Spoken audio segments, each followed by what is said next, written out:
tardes, vamos a dar inicio a esta mesa redonda. Agradecemos la presencia de nuestras autoridades educativas, del Gobierno del Estado, de nuestra comunidad universitaria, de todos los directores, profesores y estudiantes que nos acompañan de diferentes facultades de la Unidad de Humanidades, en especial también a la comunidad universitaria de la Facultad de Sociología, al público en general y a los miembros también de Asuntos Religiosos del Estado de Veracruz. Gracias por su participación. Vamos a contar con ellos también el día de mañana, así que los invitamos a que nos acompañen a estos eventos en el marco de la 12ª Semana de la Sociología.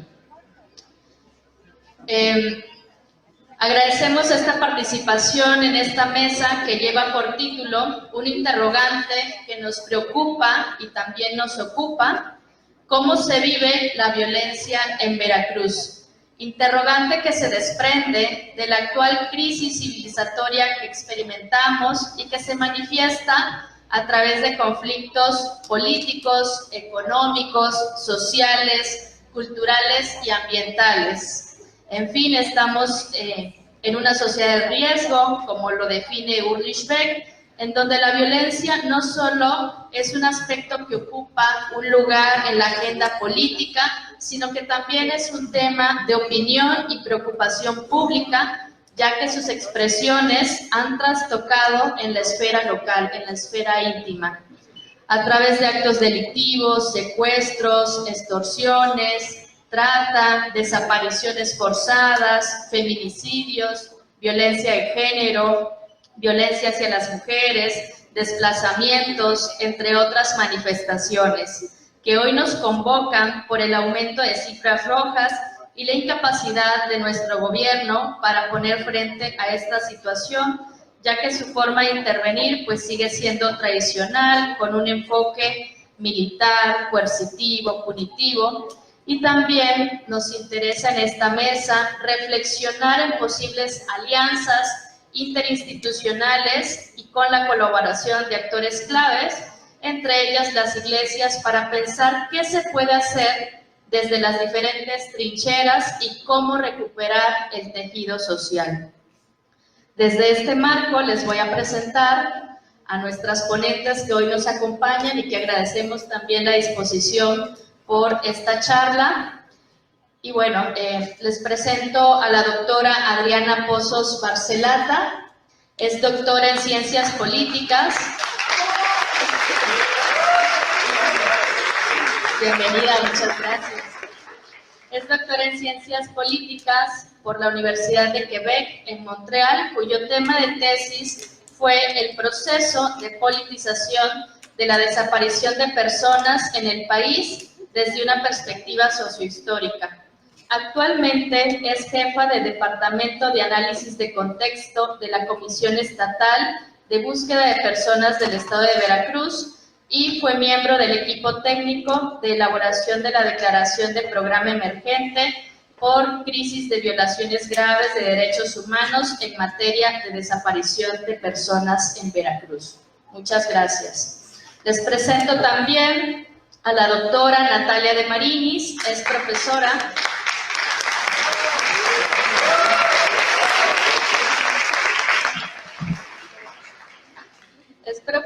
investigadora del Centro de Investigaciones y Estudios Superiores en Antropología Social, con sede Golfo. Ha publicado artículos sobre mujeres indígenas, interseccionalidad, violencia, seguridad, desplazamiento forzado y márgenes de Estado. Es autora del libro Desplazadas por la Guerra, Estado, Género y Violencia en la Región Triqui, publicado este año por Ciesas, y ha sido galardonada con el premio que otorga la Academia Mexicana de Ciencias a la mejor tesis de doctorado en Ciencias Sociales y el de la Cátedra Jorge Alonso del Ciesas, Occidente, Universidad Guadalajara. Recibió también 2 menciones honoríficas en el premio Fray Bernardino de Sahagún y el de la Cátedra Gonzalo Aguirre Beltrán del Ciesas Golfo. Actualmente realiza una investigación sobre violencia contra mujeres indígenas y acceso a la justicia en la región de Zongolica, Veracruz. También le damos la más cordial bienvenida a la doctora Estela Casados González.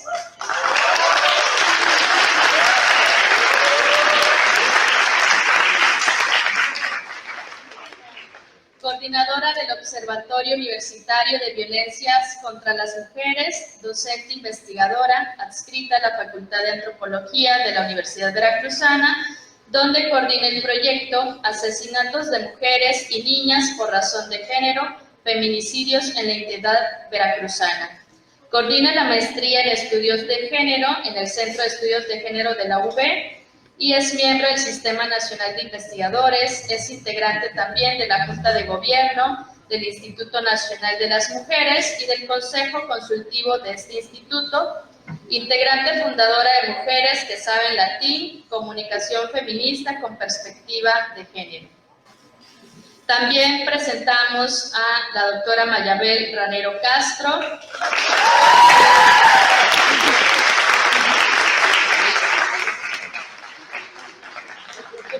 Es doctora en Historia Contemporánea por la Universidad del País Vasco, graduado con honores, es perfil deseable PROMED y miembro también del Sistema Nacional de Investigadores, profesora de nuestra querida Facultad de Sociología, ha sido profesora invitada también de Facultades de Historia de la UB y de la Maestría en Literatura Mexicana. Ha sido investigadora visitante en la Universidad de Granada, integrante del Cuerpo Académico Consolidado Historia y Cultura del Instituto de Investigaciones Histórico-Sociales. Cuenta con diversos cursos de actualización y especialización en semiótica, axiología, estudios de significación, además de otros cursos de corte pedagógico. Bueno, es una breve mención de sus síntesis curriculares, porque si no, no damos inicio a la charla. Entonces, pues, agradecemos su presencia. Y ahora voy a comentar la dinámica. Vamos a tener dos preguntas importantes. Las ponentes tendrán 10 minutos para dar respuesta a esas preguntas desde sus diferentes líneas de investigación. Y al final vamos a tener un espacio para que también nuestro público pueda hacer llegar sus preguntas y que también externen sus comentarios y sus inquietudes.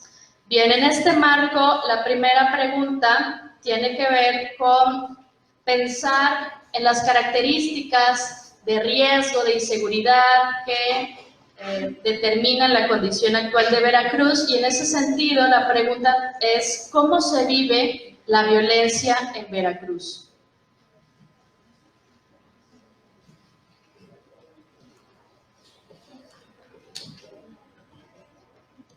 Ok, buenos días. Primero que nada, quiero decirles que estoy muy contenta de estar aquí. También soy egresada de la licenciatura de Sociología, entonces siempre es un gusto volver y bueno, ver a muchas de las personas que me formaron también, que contribuyeron a mi formación, compartir mesa con mujeres entrañables y tan queridas, que también he aprendido mucho de ellas. Bueno, como dijo la maestra en mi presentación, mi tema de estudio en el doctorado fue el proceso de politización de las desapariciones, de personas en México, en particular de las desapariciones forzadas.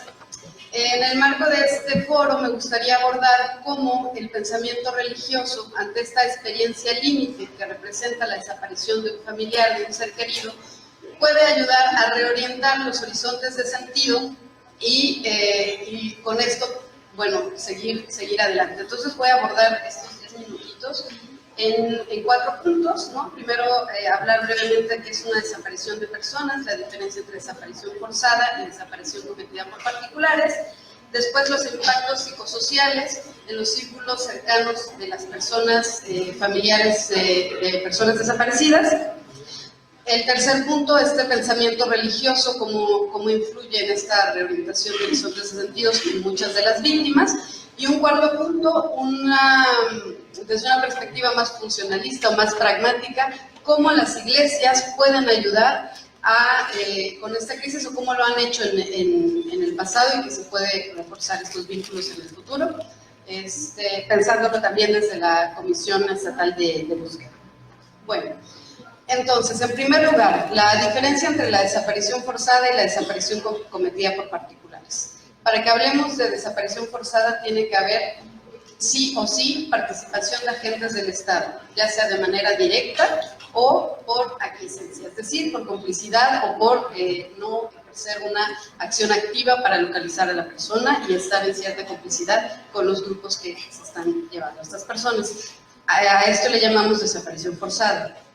También está recientemente, desde 2016, legislada en la Ley General en materia de desaparición de personas, desaparición cometida por particulares y del Sistema Nacional de Búsqueda de Personas, así se llama esta ley, un nuevo concepto penal que se llama desaparición cometida por particulares. Y esto no es otra cosa más que personas que no están vinculadas directamente con el Estado, que esto igual es muy difícil porque sabemos que para que haya este contexto de violencia también es que hay participación de agentes del Estado, sobre todo en cuestiones de desaparición, para no poder dar con el paradero de las personas, pero en el caso del supuesto de grupos criminales que actuaran sin la licencia del Estado, ¿sí? Son este ocultamiento de las personas. Para que hablemos de desaparición hay una voluntad de ocultamiento de este paradero, ¿sí? A diferencia del secuestro, por ejemplo, que el secuestro sí te dicen, bueno, yo tengo a esta persona retenida y a cambio quiero esto, un beneficio económico o de otra índole. La desaparición es siempre la negación que esta persona estuvo con nosotros.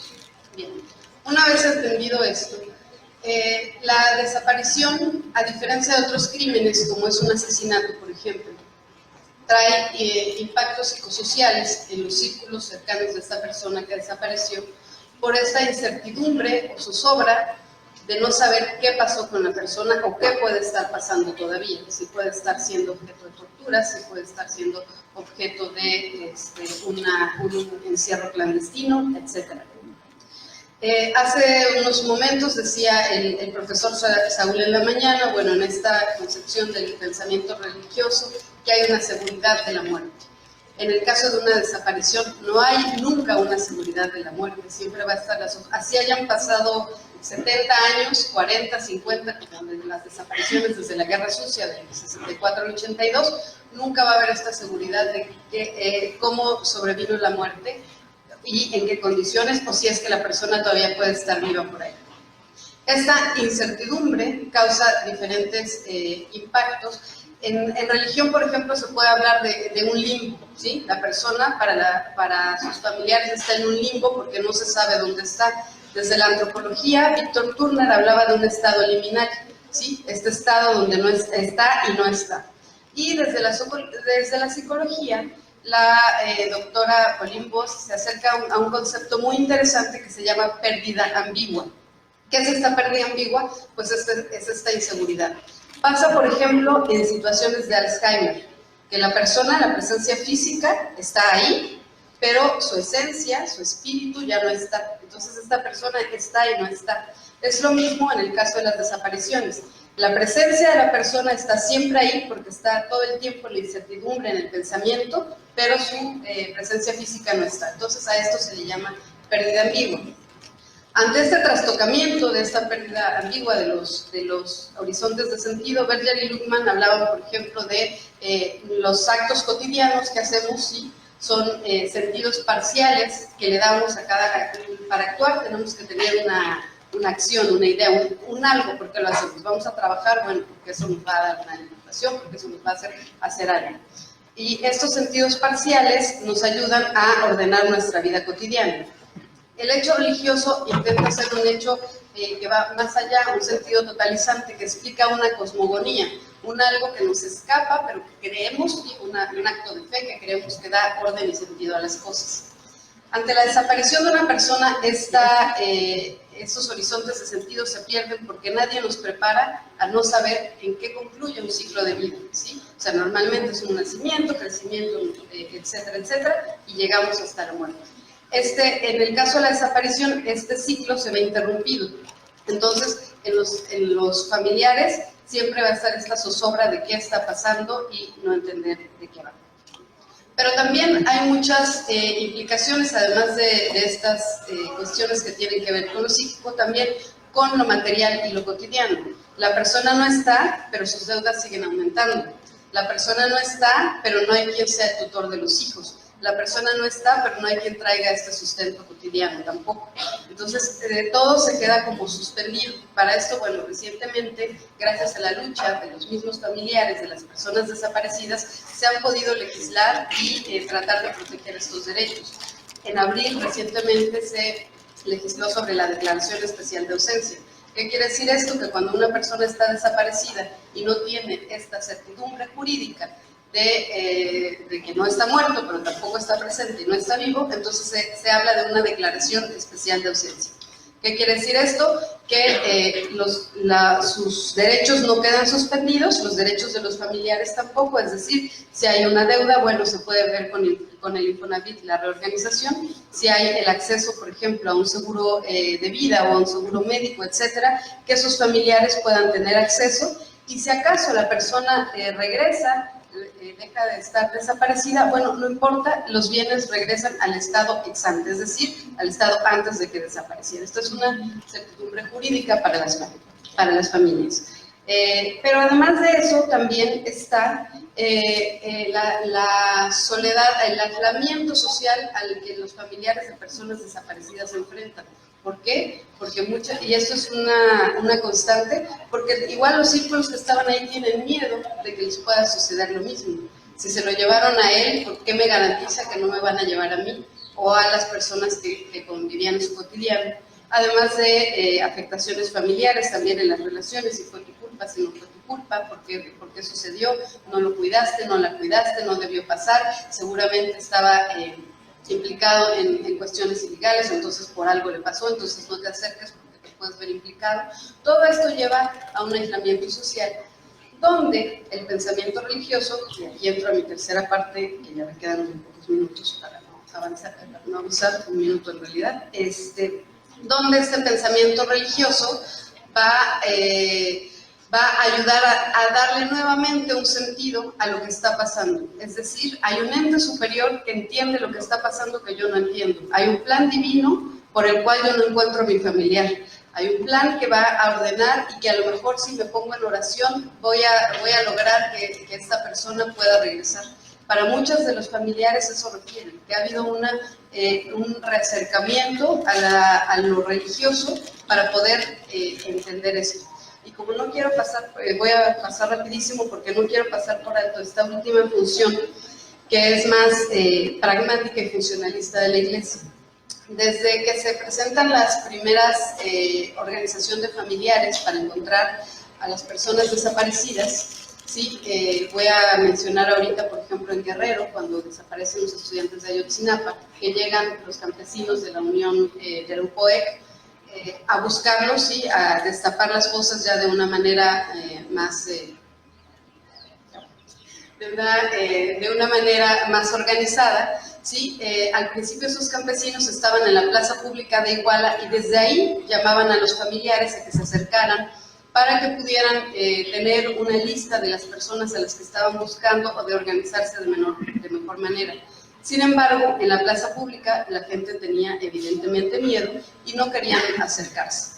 Entonces, ¿cuál fue la estrategia? Irse a las iglesias. Y desde las iglesias, desde ahí, empezaban a generar estrategias. Pusieron un buzón, por ejemplo, para que la gente que tuviera información de manera anónima pudiera referir dónde podría estar una persona desaparecida, que tuvieran conocimiento de un enterramiento clandestino, por ejemplo, o que pudieran proporcionar datos de un familiar al que estaban buscando y que no querían hacerlo público por cuestiones de seguridad.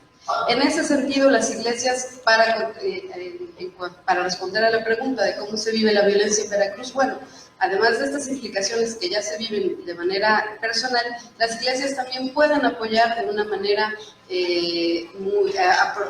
aprovechando de su capital social, de su capital de simpatía de muchos actores que los consideran todavía como lo sacro, pueden apoyar precisamente a obtener información y canalizarla, por ejemplo, a las instituciones como la Comisión de Búsqueda, para que, y puede ser de manera anónima y confidencial, para que podamos encontrar a estas personas que estamos buscando. Gracias.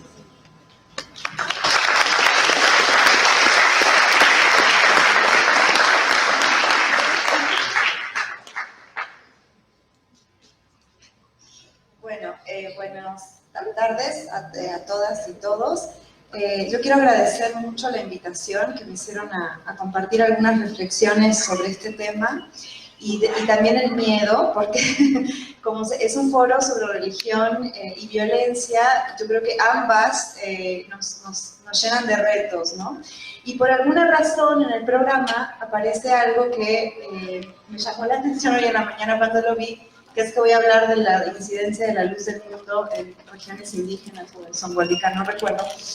Y me llamó la atención porque efectivamente no es ni el tema que trabajo ni estoy cerca de eso. Sin embargo, todo esto surge en una reunión que tuvimos previa a este evento, en donde manifestamos algunas preocupaciones que todas tenemos. Como antropóloga, planteé que efectivamente estamos documentando en terreno el tema de cómo la incidencia que tienen diferentes grupos religiosos en las localidades indígenas, al menos en mi trabajo, ¿no? Entonces la religión estuvo siempre presente, es como algo que cuando uno hace trabajo de campo te vas topando, ¿no? Es decir, diferentes grupos religiosos que están actuando de diferentes maneras en el terreno, ¿no? Adriana comentaba algo recién de esta cara más quizás amable, protectora, incluso que puede coadyuvar a la búsqueda, en este caso, de personas desaparecidas. También en campo me he enfrentado con la cara más represiva y conservadora, como en el caso, por ejemplo, de la región Triqui, donde trabajé por 7 años en Oaxaca, pero también me he encontrado con esta cara más desde la acción y promoción de derechos, en el caso de Zongolica, que no tiene nada que ver con la luz del mundo, que aparece en el título, de un cierto sector de la iglesia vinculado a la teología de la liberación, que también, aún de manera clandestina, están ejerciendo, digamos, ciertas acciones para la protección y la promoción de los derechos de las mujeres. Entonces, la religión, incluso en trabajo de campo, se ha vuelto como esto difuso y bastante ambiguo en la cuestión, en su vínculo, digamos, con la violencia. Pero también la violencia en sí se vuelve, sobre todo para la antropología o desde la antropología se ha pensado mucho en esta categoría polisémica y también difusa, difícil de definir y compleja analíticamente hablando, porque la violencia no partimos de una categoría o una idea de lo que la violencia es, y esto es básicamente muy diverso a nivel de local y contextual, porque cada persona la define de una manera distinta y hay un elemento que complejiza todo más aún, que tiene que ver con el elemento subjetivo, incluso cultural, ¿no? Entonces no podemos partir de ideas de violencia planteadas de antemano. Hay muchas categorías de violencia, pero a la hora de pensarlo desde nuestras trincheras académicas, esto también se nos escapa y se nos vuelve un punto muy complejo. Antropólogos, por ejemplo, han hablado de continuum de violencias, es decir, no podemos partir de categorías definidas porque efectivamente hay una diversidad y pluralidad de sentidos, significados y también efectos de la violencia. Y se habla también de, por ejemplo, de esta idea de que la violencia no solo destruye, sino también produce realidades, produce transformaciones en las propias víctimas también, ¿no? Como hablaba Adriana de esta liminalidad del concepto de Víctor Turner, que plantea que es una desestructuración, pero también una reestructuración hacia otra cosa, ¿no? Pueden ser reestructuraciones políticas, incluso reestructuraciones territoriales. Para el caso de esta dimensión que es más, digamos, compleja y hay un entrecruzamiento de distintas formas de violencia, para quienes trabajamos en regiones indígenas esto se complejiza aún más, porque efectivamente estamos ante lo que se llama una intersección de múltiples categorías que están operando sobre cuerpos diversos. No solo es el tema de la etnicidad como una categoría que genera exclusión, sino también la categoría de género, la categoría de racialización o de raza. Este concepto surge en los Estados Unidos, donde hablar de raza no tiene las mismas implicaciones que como hablar de raza aquí, pero sí el tema de las identidades racializadas, incluso de la clase. Y en esto un poco es desde donde voy a hablar tantito, en el poco tiempo que hay, acerca de cómo las mujeres indígenas viven y experimentan la violencia atravesada por esta complejidad de categorías categorías opresivas que funcionan desde un efecto opresivo en sus cuerpos. Y que hay una construcción, y que parte también de una construcción diferenciada de lo que es ser mujer. Tenemos una categoría muy polisémica de la violencia, pero también tenemos un hecho, y ese hecho es el derecho, es decir, tenemos una legalidad que está operando también sobre la regulación de la sociedad, y en relación a los derechos de género, por ejemplo, hay leyes que se han creado y que también tienen efectos específicos en la definición de tipos de violencia, ¿no? Entonces también la antropología ve, digamos, o por lo menos desde mi enfoque, estoy viendo cómo esa ley, que es la Ley General de Acceso a una Vida Libre de Violencia para las Mujeres, tiene efectos específicos en los discursos y en las maneras en cómo se piensa y se significa la violencia para las mujeres en regiones indígenas. Y también tenemos, para complejizar aún más toda esta situación, un pluralismo jurídico, es decir, tenemos diferentes legalidades que están operando. En este caso hay una ley que habla, por ejemplo, sobre derecho indígena, que es una ley que en Veracruz se crea en el año 2010. ¿Y qué es lo que ocurre específicamente con mujeres indígenas en el estado de Veracruz? No puedo hablar por todo el estado, pero sí me gustaría plantear 3 puntos que me parecen críticos para pensar en esta situación específica de mujeres indígenas. Si tenemos por un lado el derecho y por otro lado la manera en cómo las mujeres también están pensando y pensando su violencia, y planteando, sus agravios, hacia ellas, una de las cuestiones es pensar en los márgenes, es decir, las mujeres se encuentran en los márgenes de estas legalidades que se han construido en los últimos años, tanto para garantizar los derechos de las mujeres a una vida libre de violencia, también para garantizar los derechos colectivos. Y esto ha surgido a partir de toda la movilización indígena de los 90 y de la participación de las mujeres indígenas, que han planteado, nosotras nos encontramos en el margen del feminismo, porque efectivamente no experimentamos la violencia de la misma manera que la experimenta una mujer urbana o ese sujeto de enunciación histórico del feminismo, que ha sido la mujer blanca, y tampoco estamos en los márgenes también de los derechos colectivos, es decir, de derechos colectivos indígenas que dejan de lado a las mujeres, es decir, que no contemplan los derechos de las mujeres. Entonces, esta noción de márgenes me permite hablar un poquito acerca de qué pasa en Veracruz. Por un lado, en Veracruz tenemos una serie, digamos, de modificaciones legales y de cambios constitucionales que se han dado a partir del año 93, en donde se ha transformado la Constitución para hablar de esta composición pluricultural de la nación. Esto se hace a partir de que México ratifica el convenio 169 para pueblos y comunidades indígenas de la Organización Internacional del Trabajo. Se planteó, por ejemplo, la necesidad de promover el desarrollo de la cultura, la lengua, los recursos, etcétera, en un sentido más propositivo. Sin embargo, estas reformas constitucionales se hicieron sin participación alguna de población indígena, y esto, no lo digo yo sola, a otros académicos como Victoria Chenot, por ejemplo, lo han planteado a nivel del estado de Veracruz. Y fue recién en el 2010 que se crea la Ley de Derechos de los Pueblos Indígenas y Culturas, la Ley de Derechos y Culturas Indígenas de Veracruz, que básicamente, para la lectura que tenemos varias académicas que trabajamos sobre estos temas, no ha tenido repercusión en las comunidades indígenas. Es decir, hay una ley que garantiza el derecho a que los pueblos indígenas, por ejemplo, administren su propia justicia, pero sin embargo no hay ninguna garantía que esto así funcione en las llamadas jurisdicciones indígenas.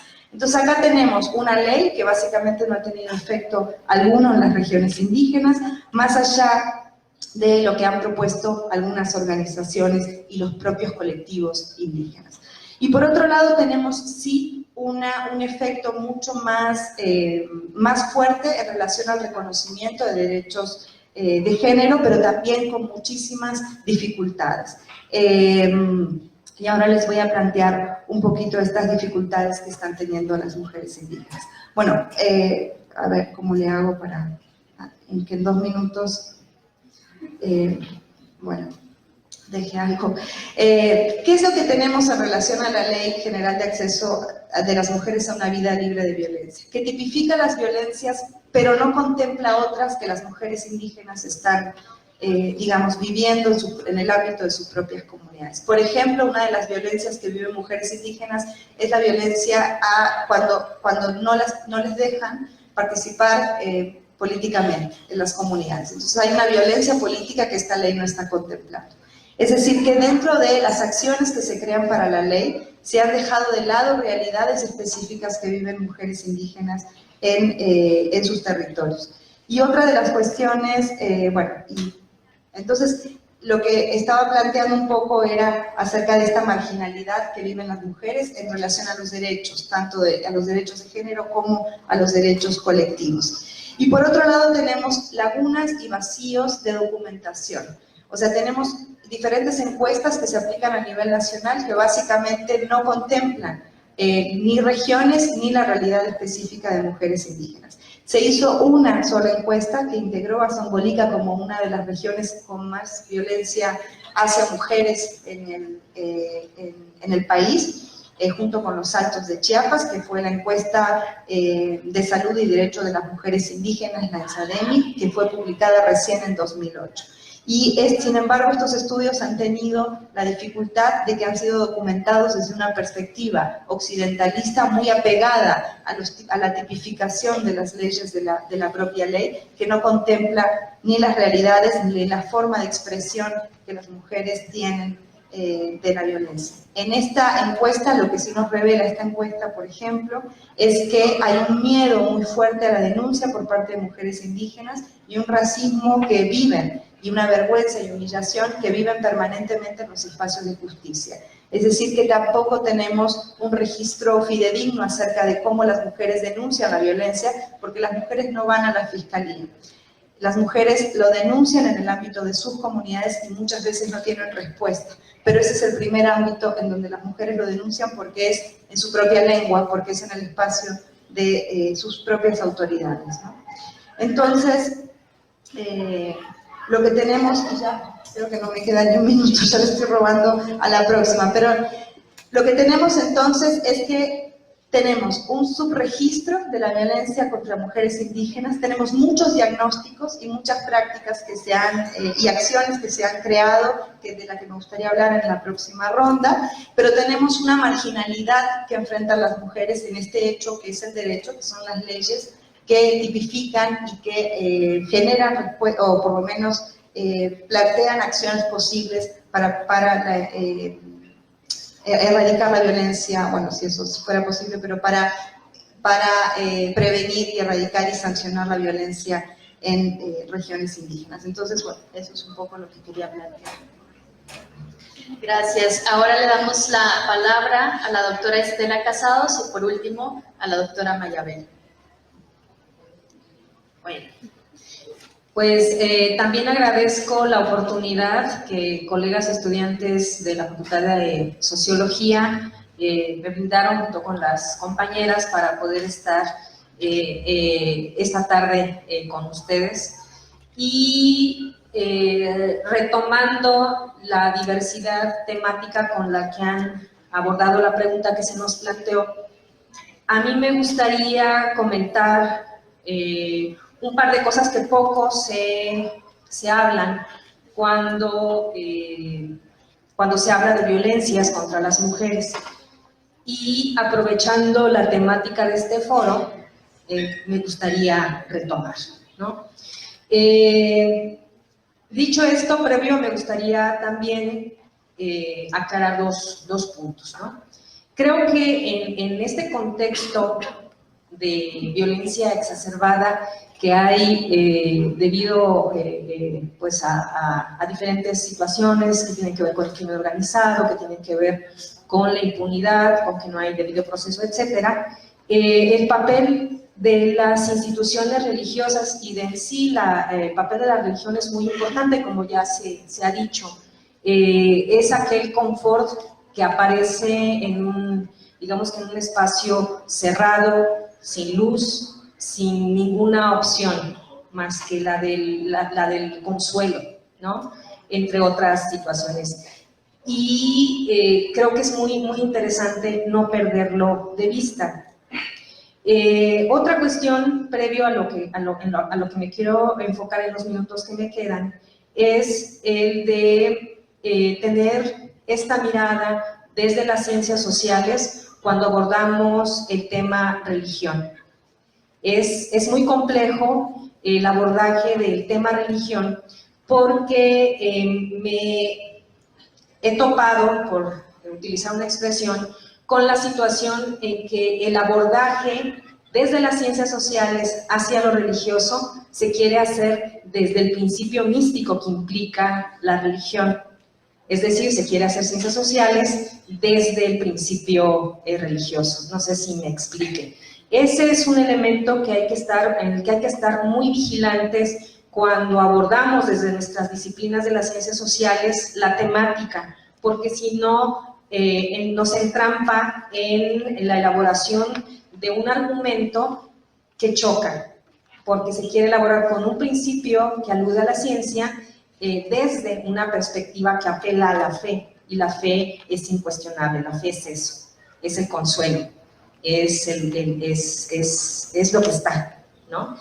Dicho esto, a mí me gustaría abordar, o traigo para abordar el día de hoy, esto que en lo que poco reflexionamos desde esta perspectiva de la necesidad de abordar, digamos, objetivamente el tema de lo religioso y puntualmente de las instituciones religiosas, lo que tiene que ver con la manera en que las instituciones religiosas se posicionan o elaboran una postura cuando se habla del derecho a decidir de las mujeres. Como antropóloga observo de manera reiterada que hay, digamos que cierto consenso, ¿sí?, en cómo desde las instituciones religiosas se miran los derechos humanos de las mujeres. Concretamente, el derecho a decidir es un ejemplo que no debemos de perder de vista como personas que hacemos o que intentamos hacer ciencias sociales desde la sociología, desde la antropología, porque observamos que dentro de la postura que quienes encarnan a las instituciones religiosas hay una repetición de agresión, de violencia hacia las mujeres, pero desde un discurso que apela a la fe, que apela a un poder supremo, que apela al derecho a la vida, que apela incluso a los derechos humanos, pero que repite y recrea el sistema patriarcal en tanto que invisibiliza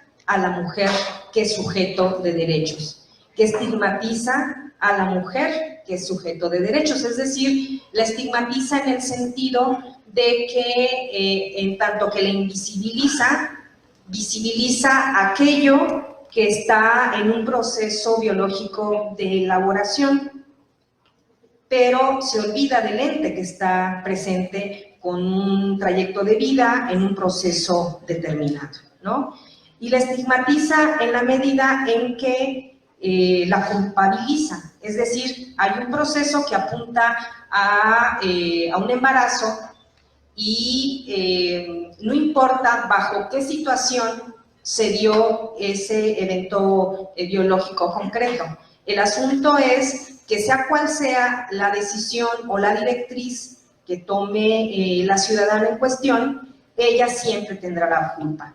Porque abrió las piernas, porque no fue consciente, porque no utilizó los métodos anticonceptivos debidos, porque hizo una utilización indebida de su cuerpo en tanto que sexuó con otra persona que le embarazó, ¿no? Y por tanto hay una construcción discursiva, ¿sí?, que violenta al sujeto en distintos sentidos. El problema que yo observo, en tanto que son contenidos compartidos y ampliamente validados por toda la sociedad es que lo hacen aquellas personas que gozan de una admiración en tanto que tienen un liderazgo religioso, moral, discursivo y de conocimientos, en tanto que lo hacen desde aquellos espacios que les permiten, por lo menos durante toda una semana, que haya un eco prolongado hasta el siguiente domingo, ¿no? Un eco prolongado de su voz, de su opinión y de su parecer, y van recreando esta cuestión de violentar a la mujer. Ojo, la violencia, como bien decía Natalia, la violencia que encontramos incluso específicamente en la ley de acceso de las mujeres a una vida libre de violencia, no es aquella que incita al golpe, o que golpea, o que ultraja, o que mata. La violencia tiene mecanismos muy sofisticados que van desde una exacerbación del sufrimiento del otro y de un sufrimiento público del otro, con mecanismos que vulneren y fragmenten su corporalidad, y todos esos discursos no tienen por qué aludir a un contacto físico con la otra persona. Se puede fragmentar a una persona y se le puede vulnerar a través del discurso. Entonces, en esa medida es que se observa la violencia, o que yo la observo para lo que es en concreto el derecho a decidir. Incluso ha pasado que en otros casos, en otras situaciones, hay una postura de crítica y también de culpabilización al sujeto mujer que es jefa de familia, ¿sí? Por diferentes causas que voy a aludir brevemente, porque seguro ya me quedan pocos minutos. Pero, por ejemplo, no olvidemos que más de la mitad de la población de este estado somos mujeres, y que aproximadamente por ahí del 32% de las familias son jefaturadas por mujeres en este estado. Si tienes la importancia tal y la autoridad tal como para ser respetado por aquello que digas en un púlpito o en un escenario determinado, y va en contra, por ejemplo, de la forma en que se conducen, en que educan y crían a sus hijos aquellas mujeres que llevan las riendas del hogar, eso también es violencia, por ejemplo. Y con lo que cierro es con la reflexión de que para estos dos tipos de situaciones en las cuales se involucra una mujer en su experiencia de vida, que sería la expectativa, el escenario de tener un aborto, o la de ser jefa de familia, una madre soltera, frente a estos dos discursos de odio, ¿sí? Porque lo son, encontramos un tercer escenario, y el tercer escenario es el del feminicidio. Veracruz, como bien sabemos, es el puntero, el vergonzoso puntero a nivel nacional, según datos oficiales, sobre el feminicidio. Y sobre eso poco se dice, sobre todo desde las instituciones religiosas.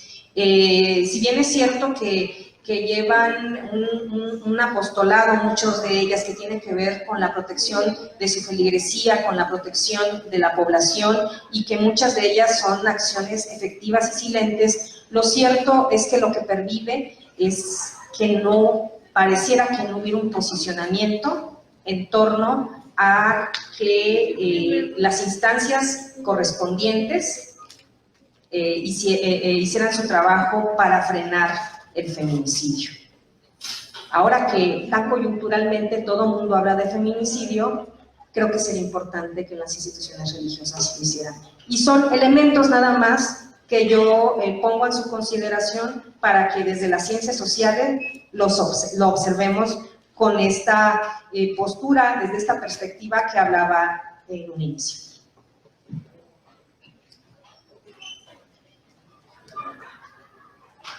Bueno, cierro esta primera fase. Yo soy como de casa, así que estoy como muy contenta y agradecida de compartir el escenario con queridas y admiradas colegas. Me voy a referir un poco en seguimiento de lo que dijo la doctora Estela, a una forma muy amplia de violencia de género, y cómo en Veracruz, yo no diría la vivimos, yo diría que la padecemos en general, pero las mujeres con cierta especificidad. Las compañeras han hablado de una ley que mucho se dice, pero como muchas veces en este país, menos se aplica y escasamente se contextualiza. ¿Por qué, si las mujeres somos personas, cosa muy revolucionaria de decir, numéricamente somos más del 50%, ¿por qué tiene que hacer la legislación mexicana, con todos los problemas, una ley especial para decir que tenemos acceso a una vida libre de violencia? Eso ya, entrada, habla de la monstruosidad que significa que 6 de cada 10 mexicanas de todas las edades seamos víctimas de diversos tipos de violencia. Como ya lo dijeron, hay violencia patrimonial, violencia política, violencia física, en fin. Pero hay una violencia, de las muchas que hay, que es una violencia cultural que nos ataca a las mujeres de muchas formas. Hablaba Estela de que uno puede deshacer, destrozar al otro, sí, de manera física, flagrante, como dijo pero también simbólica. Entonces las mujeres vivimos ambos tipos de violencia de manera tan fuerte que a veces se llega a naturalizar o pareciera normal.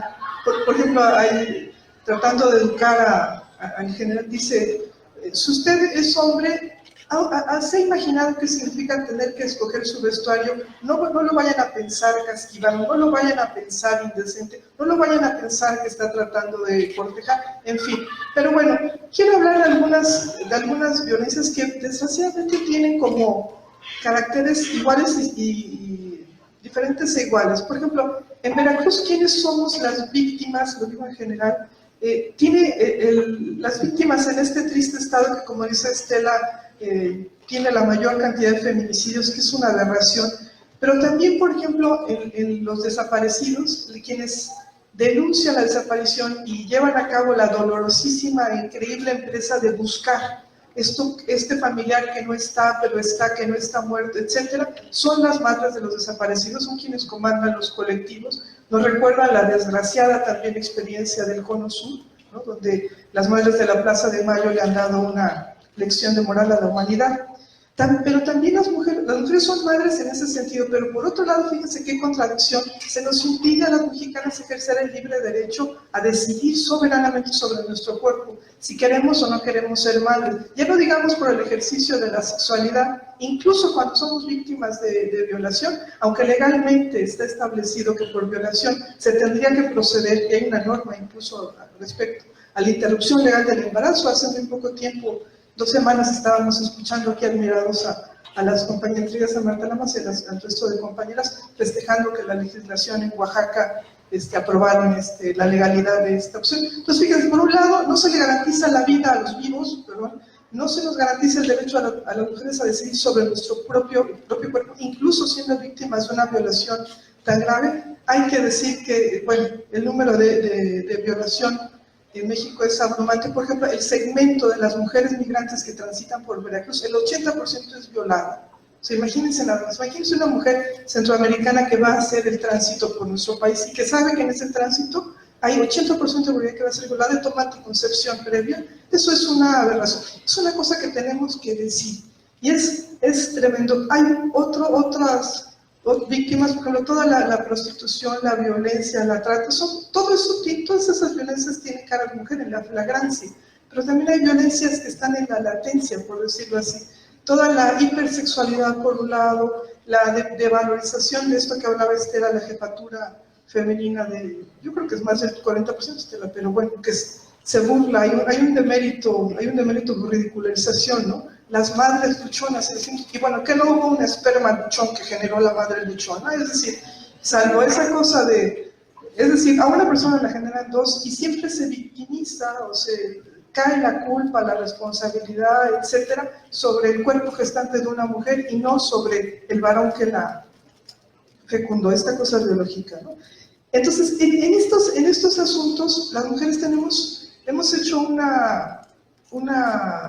tenemos que hacer una lucha a varios niveles, un poco para nombrar la violencia, por supuesto que para evitarla, para tratar de educarnos. A veces se piensa que la violencia es cosa de mujeres, pero si los agresores son los varones, tiene que ser una educación, no digamos en dos polos, más el polo agresor que el polo víctima. ¿Cómo se relaciona la Iglesia, que es una pregunta enorme, ¿no?, con este tipo de asuntos, ¿no? La Iglesia, que además en términos de institución tiene una enorme disparidad entre las jerarquías eclesiales, que son todas masculinas, de altísimo machismo, misoginia y desprecio de las mujeres, y por otro lado una organización popular, por ejemplo las pastorales de base, que tienen otros sentidos, ¿no? ¿Cómo acompañan, por ejemplo, cómo acompañan a las experiencias límites de las madres de desaparecidos? Acompañan en esta situación extrema, pero no hay acompañamiento a las mujeres violadas. Cuando hablamos de la interrupción legal del embarazo y todo el derecho que tenemos de esta legislación, no hay un acompañamiento, más bien hay una confrontación. Hace 2 o 3 años en el Congreso, no 2 años creo, en el Congreso intentamos ir siempre las feministas con nuestros medios materiales y todo, a estar presentes en el Congreso donde se iba a hablar de esto. ¿Y qué encontramos? Que las monjas tenían 2 horas aposentadas en todos los... O sea, la Iglesia tiene todo un aparato para esos cuerpos, hasta disfrazados, o más bien uniforme, un aparato legislativo, material, etcétera, de estar... Entonces es una lucha desigual, es una lucha tremenda, pero que tenemos que darle bien. No me han pasado 5 minutazos, bueno, a ver. En otra, cada que hablamos de las posibilidades, pero no voy a hablar de las posibilidades interpretativas de los textos bíblicos, porque aquí nos estaríamos 1 hora, ¿no? Pero, por ejemplo, hay organizaciones, en estas organizaciones, la Iglesia, en el estilo antiguo que hacen los fieles, hay unos grupos de interpretación y de acompañamiento a los derechos de las mujeres, que son las católicas por el derecho a decidir, que yo por lo menos en mi ignorancia conozco más la acción hacia el Cono Sur que hacia México, pero que también existe. Lo que demuestra esta posibilidad de interpretar de manera distinta preceptos que ni son eternos ni únicos como los preceptos religiosos y que pueden acompañar problemas sociales como este, ¿no? La interpretación de qué es vida, como decía Estela, ¿no? En México tenemos 2 grupos contrapuestos. Las feministas, hay un grupo, no muy numeroso, pero feministas católicas, pero estamos enfrentados a un grupo, y ahí sí enfrentados, a un grupo de conservadurismo eclesial. Podemos nuclearlo alrededor del grupo de Provida, que repito, tiene recursos completamente distintos, ¿no?, que aterrorizan a las chicas en el bachillerato con videos ahí mal hechos de que el feto está gritando cuando el feto no tiene ni siquiera la... En fin, no voy a... ¿no? Pero este asunto tendríamos que discutirlo. Por ejemplo, alguna vez cuando hablaba de estas interpretaciones, hablábamos de las muchísimas formas que se ha entendido la vida inútil. Hay jerarquías, San Pablo y San Agustín creo que concebían que hasta cierto nivel no había descendido, cosas que yo no sé, pero me van a decir, no había descendido el alma entonces por tanto se podía hacer esa interrupción del embarazo, y no voy a decir legal, y pareciera ser que en la jerarquía católica las interpretaciones sobre eso, que tiene que ser de competencia, repito, soberana del cuerpo de la mujer, haya sido de sexuación, haya sido de ataque por violación, haya sido como haya sido, la mujer tenemos derechos soberanos sobre nuestro cuerpo, cosa que yo creo que tenemos discutiendo el siglo XVIII y seguimos aquí, ¿no? Las interpretaciones han cambiado, entonces yo lo dejaría por aquí para avanzar un poquito más. Gracias. Bueno, pues agradecemos esta primera respuesta de nuestras ponentes en esta primera pregunta.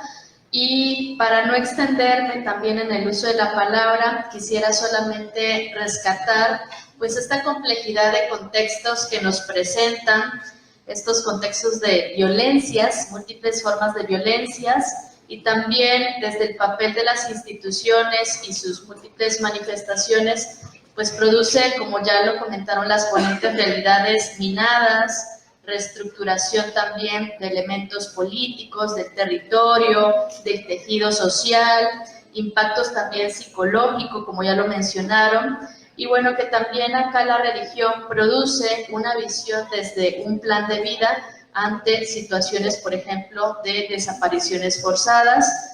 Y pues ya mencionaron también algunos vacíos institucionales y silencios, como es la invisibilización de los derechos humanos, los estigmas sociales, la culpabilización y victimización de la mujer, y que esta construcción discursiva pues también violenta y atenta a los derechos humanos. Bueno, quisiera dar paso a la segunda pregunta para que también ustedes vayan aprovechando este espacio y redactar sus propias inquietudes o comentarios. Y para esta segunda ronda, pues pensar en qué posibilidades de colaboración podrían surgir considerando la participación de las iglesias, qué se puede hacer en lo colectivo desde la prevención y la recuperación del tejido social.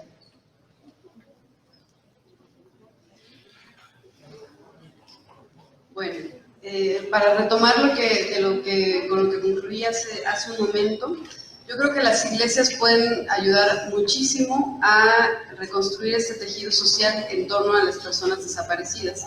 La primera cuestión es desestigmatizar, ¿sí?, a las personas desaparecidas. Generalmente se dice, se lo llevaron porque lo merecía, en algo andaba metido, es su culpa, es sus papás que no lo cuidaron, sus papás que no le enseñaron, etcétera, etcétera, etcétera.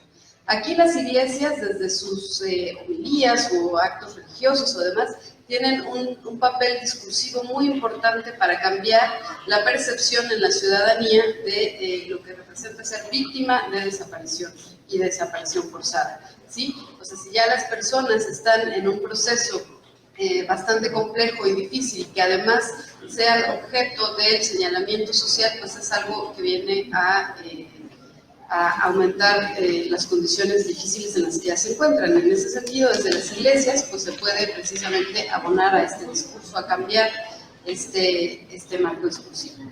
Pero también tienen otro papel que puede ser activo, y es adquirir conocimientos sobre cómo acompañar estos impactos psicosociales de las personas que están desaparecidas. Se habla, por ejemplo, que los colectivos de víctimas que mencionaba la doctora Mayabel hace un momento, son finalmente comunidades de dolor, y muchas de estas comunidades de dolor se nuclean alrededor de las iglesias. Entonces, el que estemos preparados como dirigentes de las iglesias para atender y acompañar estos procesos, incluso de posicionamiento político, que se les ayude a acompañar cómo es que pueden reclamar ante las instituciones de gobierno el regreso de sus ausentes, es también parte de lo que las iglesias pueden contribuir a hacer. Pero también generar esta confianza entre sus miembros para que de manera anónima, si así lo desean, den información. Sabemos que está en la sociedad este testigo silencioso que percibe, que ve lo que está pasando, que incluso tiene conocimiento de donde puede haber centros de exterminio o campos de trabajo forzado o fosas clandestinas, o incluso trata de personas, ¿sí?, con fines de explotación sexual o de trabajo forzado, que tienen conocimiento, que por muchas razones no lo han hecho público saber. Pues las iglesias pueden ser ahí un canalizador precisamente, donde pueden tener esta información y canalizarla a las instancias correspondientes, como les decía, con la Comisión de Víctimas y la Comisión de Búsqueda en particular. Estas denuncias o esta transmisión de información puede ser anónima. También hay algo muy importante en lo que pueden contribuir, y que ya hay espacios donde se hace, es brigadas de búsqueda de personas. Finalmente hay personas que desaparecen, y no todas son por actos de violencia. Hay algunas que se van por su propio pie, por razones que están huyendo a una violencia doméstica, no violencia externa, sino violencia doméstica, o que padecen de Alzheimer, o por cualquier situación, personas migrantes incluso, en tránsito por el Estado, ¿sí? Y que estas brigadas de búsqueda a las que se les solicita en el Estado de México, por ejemplo, funcionan muy bien, donde ya hay actores clave que están ahí, donde nos podemos comunicar con ellos. Es decir, en este sector hay una persona que está desaparecida,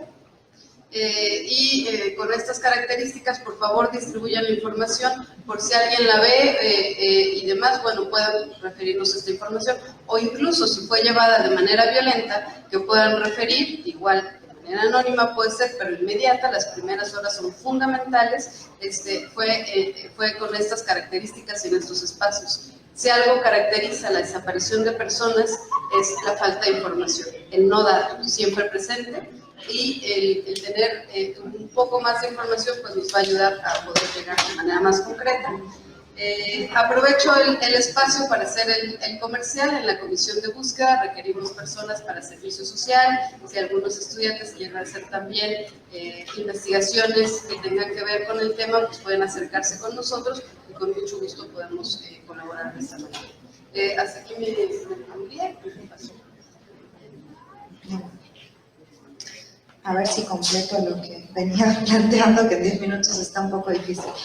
Pero, bueno, si pensamos, yo pienso en esta cuestión de la intersección de formas de opresión y comprendemos que tanto la raza como categoría, la etnicidad, el género, la clase social están local, contextualmente situadas. Vemos también cómo, en este caso, las iglesias han contribuido a la formación, y esto lo acaban de plantear las compañeras, han contribuido a la formación del conocimiento sobre estas categorías. Entonces yo creo que tenemos una ambigüedad enorme y cuando pensamos cuál es el papel que las iglesias tienen que tener en estos contextos, la verdad uno diría que ninguno, porque efectivamente una es, digamos, lo que ocurre, una cuestión es lo que ocurre y otra es lo que, digamos, tendrían o no que hacer. Lo que ocurre y lo que vemos a nivel local es cómo las iglesias están de alguna manera enfrentando en ciertos espacios donde hay una ausencia tremenda del Estado, han ocupado mucho de los espacios, digamos, de acción en defensa de los derechos humanos cuando el Estado básicamente ha estado completamente ausente, ¿no? Entonces, eso sí es una realidad. Y es, digamos, lo que vemos, ¿no? Como, por ejemplo, desde ciertos grupos religiosos vinculados a una línea crítica del catolicismo, por ejemplo, la teología de la liberación, ha creado comunidades de base, es decir, ha creado instancias y formas organizativas que han promovido históricamente los derechos de comunidades, por ejemplo, incluso los derechos de las mujeres, y esto con los límites y los riesgos que supone aún dentro de la propia jerarquía eclesial en relación a la percepción y a la construcción del ser mujer, ¿no? Es decir, se pueden volver actores importantes de protección en contextos, por ejemplo, en donde las iglesias como en Guerrero están operando para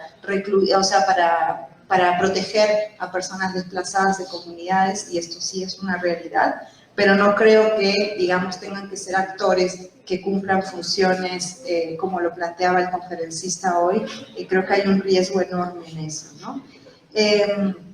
Por otro lado, creo que uno de los puntos importantes en relación a la violencia de género es rescatar todo lo que se ha hecho, todo lo que las organizaciones de mujeres están haciendo a nivel local para la garantía de los derechos de las mujeres y cómo se está construyendo, digamos, una acción que ve no solo la violencia como la expresión material, como ese cuerpo violentado, dañado, incluso mutilado, asesinado, sino también ver como estos continuos de violencia. Es decir, para que eso ocurra hay toda una situación de violencia que no está visibilizada, y estas organizaciones lo vienen haciendo desde hace mucho tiempo, denunciando y planteando, digamos, que hay otras violencias que no están siendo visibilizadas, que no se cuentan. Es decir, esa violencia que mina la autonomía de las mujeres, que mina la vida de las mujeres, los proyectos de vida, y que no son, digamos, esos números con los que luego se construye la política social.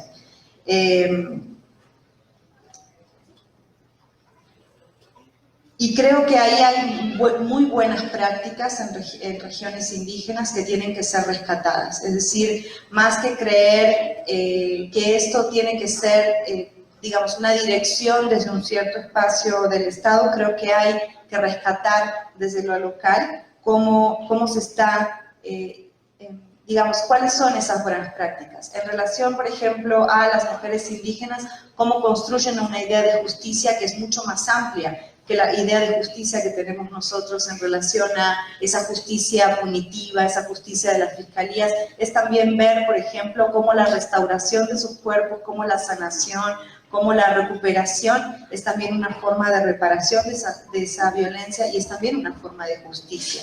Creo que tenemos que abrirnos a pensar que no solo hay otros significados de esa violencia, sino también otros significados de esa justicia y por lo tanto de la paz que se pueda construir.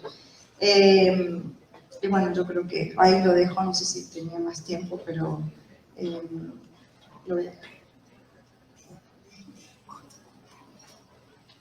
Gracias. Bueno, para abordar esta pregunta sobre las posibilidades de colaboración, voy a retomar lo que dije cuando comencé mi primera participación, porque sospecho que debido a que ya es un poco tarde y las actividades empezaron muy temprano, solamente como que se puso atención cuando dije que las instituciones religiosas en algunos espacios violentaban a las mujeres. Entonces, me regreso. Espero ahora sí tener su atención. Bueno, entonces, yo lo que había comentado al inicio de mi participación anterior fue que no podemos obviar el papel que tiene la religión, que ya lo han dicho mis compañeras desde la primera ronda de intervenciones, sobre su gran papel en contextos como el que estamos viviendo, y dijera Mayabel, sobreviviendo el Veracruz, que implican una gran violencia, ¿sí? El consuelo, la fe, en realidad es una gran fortaleza en espacios totalmente oscuros como los que estamos viviendo ahora, ¿sí? Eso es un primer punto que dije. El otro, que también sobre el cual recalqué, fue que de repente cuando hacemos ciencias sociales nos topamos con algunos ejercicios que remiten a querer hacer un abordaje desde las ciencias sociales, tratando de hacerlo desde una perspectiva religiosa. Y son dos ejes que chocan entre sí en el sentido de que uno responde a la fe y el otro responde al cuestionamiento y a toda una serie de situaciones que no voy a repetir, ¿no? Pero que en ese sentido creo que el trabajo que podemos hacer como personas que nos dedicamos a las ciencias sociales, pues es precisamente enfocar esa mirada, ¿no? Así como se hace con los cañones proyectores, ¿no? De tratar de clarificar un tanto la perspectiva en el sentido que lo hacemos desde el quehacer de la ciencia social, no desde lo que implica el cuestionamiento religioso o el discurso religioso, perdón. Dicho esto, no hay que confundir la religión con las instituciones religiosas. Son dos cuestiones distintas, ¿no? Y lo que yo comento desde la participación anterior va más enfocado al ejercicio de las instituciones religiosas y a quienes encarnan esas instituciones, en tanto que jerárquicamente se van posicionando sobre distintos temas. Dicho todo esto, todo este rollo, creo que es importante decir que las instituciones religiosas ya tienen ese papel colaborativo. Lo tienen desde hace tiempo, ¿no? Y creo que el más visible y el más aplaudible ha sido precisamente vía la teología de la liberación. Creo que a donde hemos ido a hacer investigación nos hemos topado, por ejemplo en mi caso, con mujeres que han hecho una participación política en el ámbito indígena brutalmente innovador, gracias a todo aquello que se debatió a la luz de la teología de la liberación. Y ese es un papel fantástico, porque es reformular desde el discurso religioso el papel tradicional de las mujeres, las indígenas en el caso que a mí me tocó observar, ¿no? Entonces eso es fabuloso, pero en estos contextos precisamente de violencia, que es el que nos ocupa ahora, han hecho un papel importantísimo porque precisamente, digamos que no todos, pero sí en espacios sumamente sentidos, han dado refugio a los migrantes, han dado consuelo a quienes buscan, han incluso, como bien apuntaba Mayabel, dado elementos desde la cosmovisión religiosa para dar certeza a aquellas mujeres que deciden abortar, ¿no? Entonces, el papel ya está ahí. Eso no quiere decir que no existan aquellos entes que encarnados en lo que implica la institucionalización, o la institución, mejor dicho, del quehacer religioso, violenten los derechos humanos de las mujeres. Concretamente aquello que tiene que ver con el derecho fundamental que hace al ciudadano, parece que nunca a la ciudadana, el derecho a decidir. O sea, que voy a estudiar, voy a permanecer aquí, me caso en este momento, me retraigo de una situación violenta, interrumpo un embarazo, ¿no? Concretamente esa parte fundamental de lo que implica la decisión de un sujeto, ¿sí? De un sujeto que realmente acciona, esa es la parte de conflicto, ¿no? Pero concretamente, y con esto cierro, se deben de abrir más espacios colaborativos, ¿no? Ya los hay que potenciarlos, y creo que el Estado debe de aprender mucho de las instituciones religiosas en ese sentido, de la mística que implica apoyar a la población que está en situación de vulneración.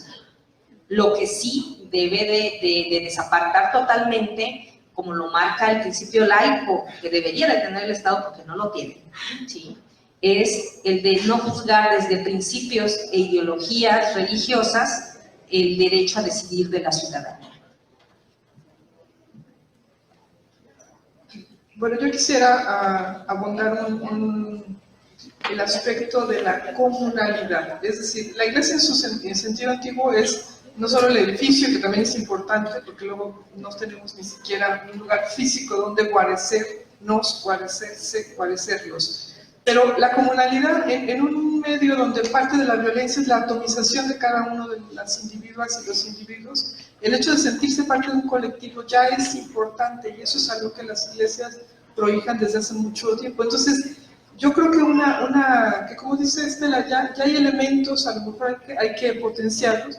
Yo diría dos, para tratar de ser sintéticas: una politización, una comunalidad, o sea, el hecho de una agregación, un grupo que se considere como tal, que politice los elementos que le son necesarios, urgentes, ¿no? Puede ser la desaparición de personas, pues con la iglesia desde hace mucho tiempo ha atendido, no voy a calificar ni cómo, ni por qué, ni etcétera, los asuntos del hambre, el abandono infantil, etcétera.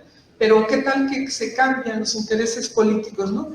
Y por otro lado, algo que las feministas decimos una y otra vez es, pero a veces creo que no con suficiente claridad, es prohijar o impulsar la capacidad de agencia, es decir, la comunalidad que se politice por el agregamiento, y por otro lado que las comunalidades, que lo hacen porque los grupos sociales tenemos esa maravillosa capacidad de empezar a dar a la gente la capacidad de agencia, es decir, decidir sobre sus necesidades, sus pareceres, las formas de resolver, a lo mejor después del principio catártico de escucharnos, considerarnos parte de un colectivo que ya al animal humano le da cierto confort saberse que no está solo, normalmente somos un animal político, la compañía es indispensable, el saberse formar parte de algo da como seguridad ontológica. Entonces yo creo que esas dos cuestiones a lo mejor, repetimos, ya están, pero habría que potenciar, ¿no? El sentido politizar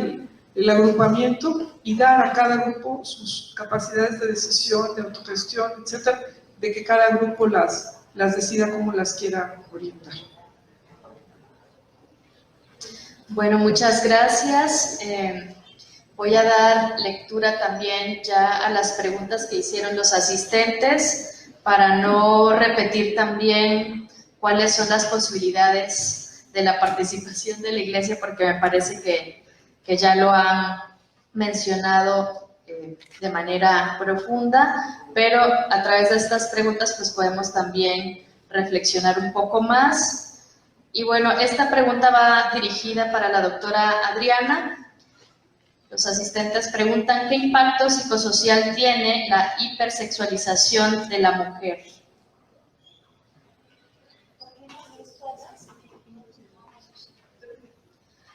Otra pregunta dirigida para la doctora Natalia, ¿cómo se sabe cuándo es un homicidio o un feminicidio? ¿Hay parámetros para definirlos?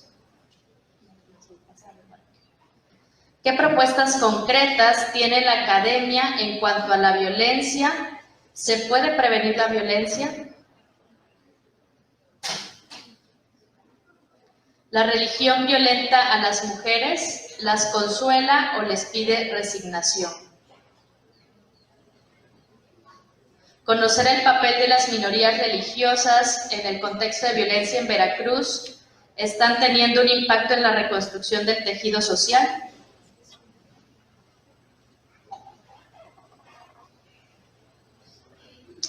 En Chihuahua se ve a las mujeres asesinadas como mártires, mientras que a los hombres no. Se levantan memoriales y placas, ellas están muy presentes en las mentes de las personas. ¿Cómo ven a los feminicidios en la cosmovisión veracruzana?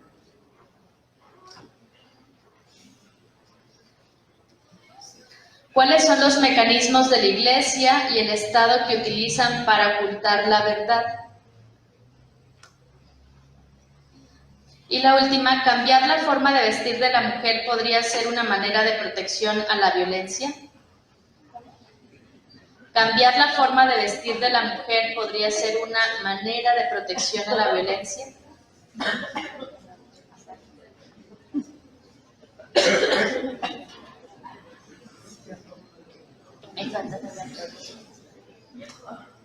Gracias. Bueno, esta pregunta que iba dirigida a mí, como el impacto social de la hipersexualización de la mujer, no es mi tema de investigación como tal, pero puedo dar respuestas a partir de la desaparición de personas. ¿Sí? Esta hipersexualización que hace que se vea a la mujer como objeto, hace, por ejemplo, que las estadísticas que tenemos, que todavía son estadísticas muy precarias, hay que decirlo, están en construcción. ¿Por qué? Porque no teníamos acceso a esta información, era una información que estaba oculta o no trabajada y que apenas se está trabajando. Es decir, la Fiscalía General del Estado, por ejemplo, reportaba que había 2.000 personas desaparecidas con denuncia, lo cual ahora que bueno, hay un cambio y demás nos damos cuenta que es mucho más y está en proceso. Pero las pocas estadísticas a las que sí tenemos acceso es que nos refieren que son alrededor de 70% hombres víctimas de desaparición y 30% mujeres. Pero de este 30% de mujeres que están desaparecidas, la mayoría refieren a desaparición por otros delitos conexos, como es la trata de personas, por ejemplo. Y la trata de personas lleva a que se considera a una mujer, a las mujeres como objeto, ¿sí? Y es esta hipersexualización, es esta manera de verla como un objeto de satisfacción sexual el que lleva a tener estas implicaciones. Voy a relacionar un poco con la pregunta que hacían sobre Chihuahua. Finalmente, y bueno, porque estamos en la Facultad de Sociología también, se refiere a que se haya construido el problema de las muertas y desaparecidas de la Ciudad Juárez como un problema público, es por la misma lucha que los familiares de las personas y las feministas hicieron para que fuera un problema, considerado un problema público como tal. Si es tan visible es porque hubo personas que se movilizaron en el espacio de lo político para hacerlo visible, como fue en el caso de las Madres de la Plaza de Mayo que refería la doctora Mayabel hace un momento. Es decir, los problemas sociales no están ahí per se. Un problema social no es algo que está ahí dado. Un problema deviene en problema, un hecho social deviene en problema por lo que los actores y las actrices hacen de él. Si en este momento es más visible la desaparición de las mujeres, es también porque tiene implicaciones y connotaciones muy específicas, y que es que generalmente el cuerpo de las mujeres es utilizado para con fines sexuales, es decir, una doble sujeción, además de la sujeción misma del estar siendo objeto de de una persona por el poder mismo, además en su dimensión de lo sexual. Bueno, yo quisiera responder a esta acerca de las minorías religiosas. Hay un ejemplo acá que no conozco, la fe bueno, no sé, pero sí me gustaría retomar un poco lo que se planteó acerca de esta idea de lo común. En trabajo de campo, al menos en el tiempo que he estado trabajando en regiones indígenas, he visto que también es ambigua la construcción de lo común desde los grupos religiosos. Y esto es porque en tanto pueden ser un elemento potencializador del tejido social, también lo pueden destruir. Y en comunidades indígenas, la injerencia, digamos, de ciertos grupos religiosos en los últimos años, no voy a dar, digamos, nombres porque tampoco es lo que estudio, ¿no? Pero sí he visto cómo se ha fragmentado mucho más el tejido social de las comunidades. Y ejemplos concretos como que les prohíban escuchar la música indígena, que les prohíban ir a las fiestas de las mayordomías, o que les prohíban, por ejemplo, hablar su propia lengua, entre otras cosas buenas como la prohibición del alcohol, que yo creo que ahí es algo que sí ha favorecido mucho a las mujeres, porque el alcohol está muy vinculado a la violencia al interior de los hogares, así como también ha potenciado en otros escenarios la religión o los grupos religiosos han potenciado lo común en una comunidad, también lo han fragmentado. Y creo que hay documentaciones desde la antropología muy importantes, sobre todo en Chiapas, por ejemplo, o mismo en Guatemala. También yo lo he notado y lo he visto aquí en Veracruz, ¿no? Como esta proliferación de grupos religiosos pues también están generando una ruptura del tejido social y eso trae de la mano, digamos, la injerencia, o sea, se vuelve un campo muy fértil para la presencia de grupos criminales, por ejemplo, entre otras cosas. El tema del homicidio y el feminicidio creo que es una pregunta obviamente para Estela, pero simplemente pues decir que la diferencia está en lo que planteaba Adriana, que tiene que ver con la condición de género, es decir, hay una razón de género en el asesinato de una mujer en ciertas condiciones, obviamente no todos los asesinatos de mujeres son feminicidios, y que tiene que ver con la razón de género, es decir, se asesina porque es mujer.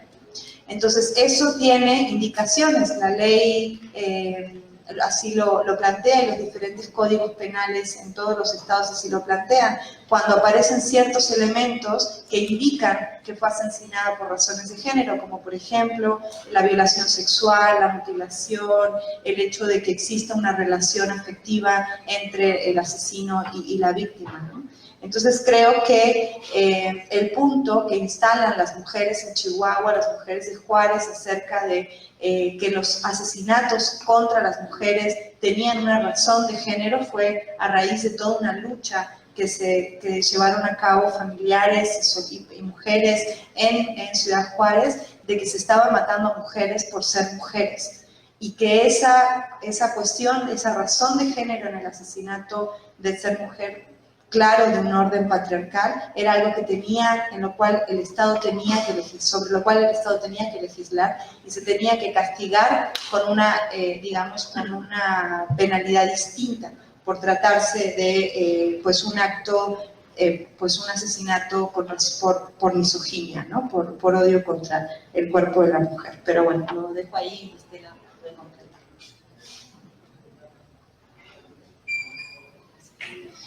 Bueno, retomando esto que comenta Natalia, el Código Penal del Estado de Veracruz lo que nos dice es que un feminicidio es aquel que para el procedimiento que implica a la autoridad competente armar una carpeta, es decir, empezar toda la investigación, se tiene que topar o tiene que encontrar una de 7 razones de género que les llama el Código Penal para establecer que fue feminicidio.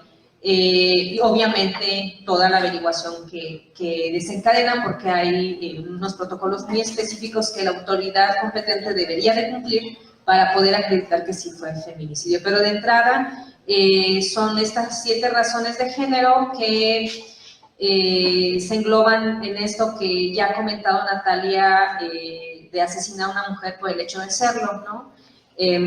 Y con un sentido de posesión a esa mujer. ¿Eso qué implica? Bueno, que te asesine como mujer tu pareja, ¿no? O expareja, que hayas tenido una relación sentimental con la persona, ¿no? Una relación de pareja con esa persona, o que haya sido tu jefe, por ejemplo, aunque no hubiese una relación amorosa de por medio, ¿no? Que haya sido tu jefe, tu empleador, tu maestro. Otra razón es que, por ejemplo, se ha arrojado tu cuerpo en la vía pública con el fin de exhibirte, ¿no? De exhibir el cuerpo.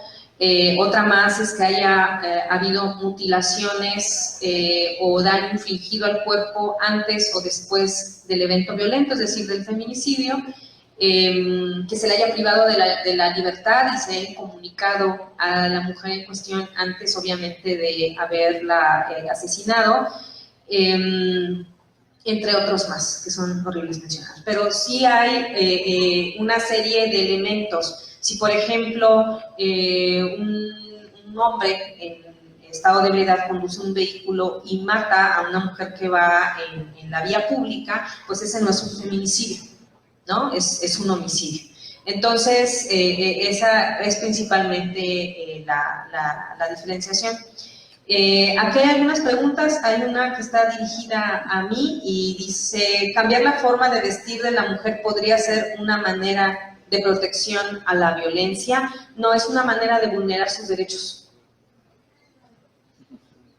Las mujeres podemos vestirnos como querramos, es parte de, o sea, si quien gusta utilizar una minifalda o incluso venir desnuda a la unidad de humanidades, se estará enfrentando al delito de, algún delito seguramente hay que, por el cual se le castigue por venir encuerada, pero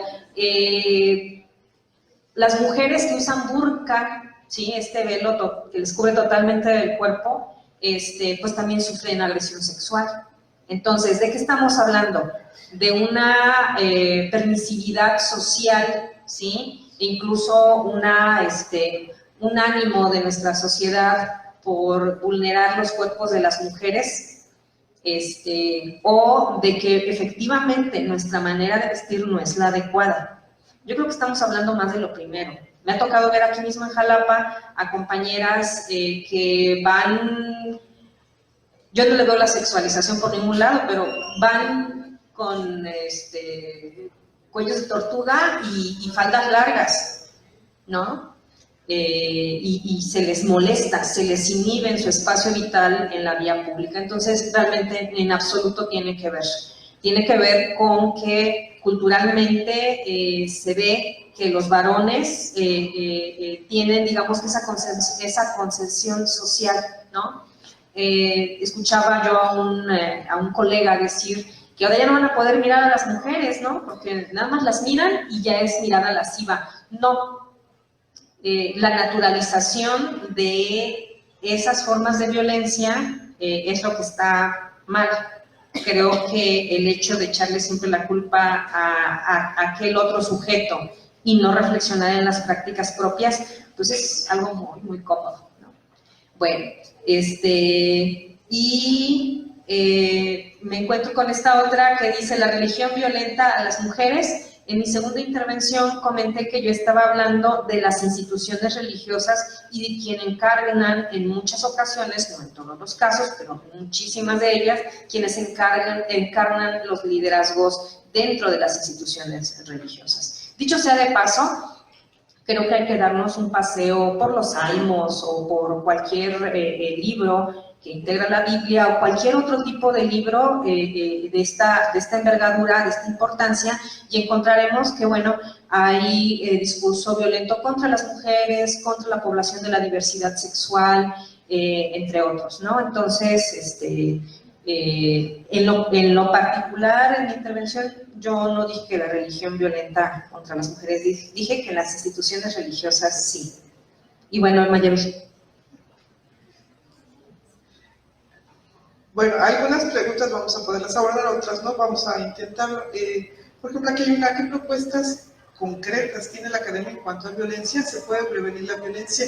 Una cosa que académicos de muchos tipos feministas, no feministas, politólogos, antropólogos, economistas, etcétera, hemos establecido en plural, es que hay un clima de violencia social que genera violencias particulares. ¿De qué me estoy refiriendo? O sea, una población, por ejemplo, en Veracruz, más del 40% de la población en general vive en situación de pobreza. El mercado de trabajo de todo tipo está en contracción. El acceso a la educación de los grupos jóvenes está... Es decir, cuando hay una violencia en general, pues hablamos de violencia social, se prohíben los comportamientos violentos de todo tipo. ¿Cuáles son los principales comportamientos o delitos que, por ejemplo, en Jalapa suceden? Una es el robo de diversos tipos, el secuestro, la extorsión, las violencias sexuales, sobre todo para las mujeres, pero también para la población trans y en menor cantidad para los hombres heterosexuales. Entonces, mientras estas cuestiones de violencia, de una pobreza extendida, de falta de actuación del Estado, como dijo el doctor Barranco, estas violencias no se van a eliminar. O sea, no es una cuestión de decreto, ni de buenos deseos, ni que, con todo respeto, yo no soy religiosa, pero cuando veo que dice el arzobispo, oremos por la paz, bueno, sí está muy bien orar por la paz, pero también habría que trabajar por la paz, a otros niveles. Eso la academia, repito, de todos niveles, formas y acercamientos, lo ha dicho. Hay una estrecha correspondencia entre un asunto y el otro. Aquí hay otra cuestión que habla de ocultamiento. Dice, ¿cuáles son los mecanismos de la Iglesia que la Iglesia y el Estado utilizan para ocultar la verdad? Pues, si se dan cuenta, es una pregunta enorme. Para empezar, como dijo la compañera Estela, los niveles de actuación y de injerencia entre el Estado y las instituciones eclesiales son completamente distintas. A veces, por ejemplo, algunos religiosos destacados, como por ejemplo el padre Solariente, ha utilizado el micrófono para hablar de cómo son vulnerados los derechos de la comunidad de este migrante. Una personalidad con ese reconocimiento le da voz, le da presencia discursiva a una desgracia como es hasta se usa el término religioso, el vía crucis que tienen los migrantes al pasar por todo México y especialmente por nuestro estado. Entonces, estas situaciones son como situaciones de alta complejidad y de alta extensión que requerirían hacer precisiones, ¿no? Lo dejo aquí, si no, ahorita regresamos.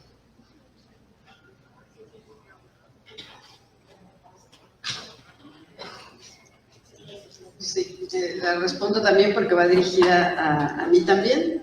La última pregunta que respondía la doctora Mayabel, pues ahora sí que, híjole, ¿no? Como pueden ser múltiples y diversos. Hace rato les mencionaba solo algunos, las estadísticas, los números no mienten, pero sirven para mentir. O sea, simplemente el no dar los datos como tal o manejarlos de alguna manera para que representen otra cosa, ¿sí? Pueden ocultar información o transformarla hacia algo más. Por ejemplo, retomando mi tema, la periodista Marcela Turati, que recientemente fue premiada por uno de sus trabajos de El País de las 2000 Fosas. Ella refería que para hacer su investigación hizo solicitudes de acceso a la información a las diferentes fiscalías de todo el país. Y tardó en 2 años en poder llegar a esta información. ¿Por qué? Porque cada vez decía, ¿cuántas fosas clandestinas se han descubierto en el estado de Chihuahua? Y entonces le respondía en el oficio, bueno, defíname qué es una fosa clandestina para usted, por ejemplo. Y entonces ahí va otra vez defino, y era un ida y regreso, o etcétera, etcétera. Es decir, mismo si hay mecanismos como son los institutos de acceso a la información, etcétera, siempre hay una manera de darle la vuelta. Igual las religiones, pues el dogma, para empezar, o sea, sabemos que todas las religiones parten de dogmas, y los dogmas, bueno, pues son eso, creencias en hechos que no son comprobables. Entonces, bueno, desde ahí está, y tampoco es que sea especialista como para poderles dar una respuesta más amplia, es lo que se me ocurre desde el sentido común.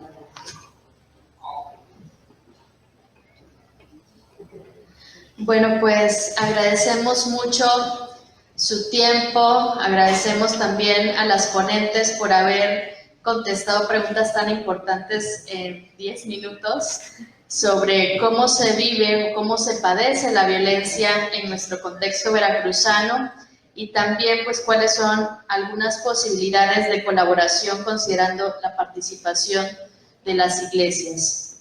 Pues damos por terminado este foro, agradeciendo la participación de todos los asistentes.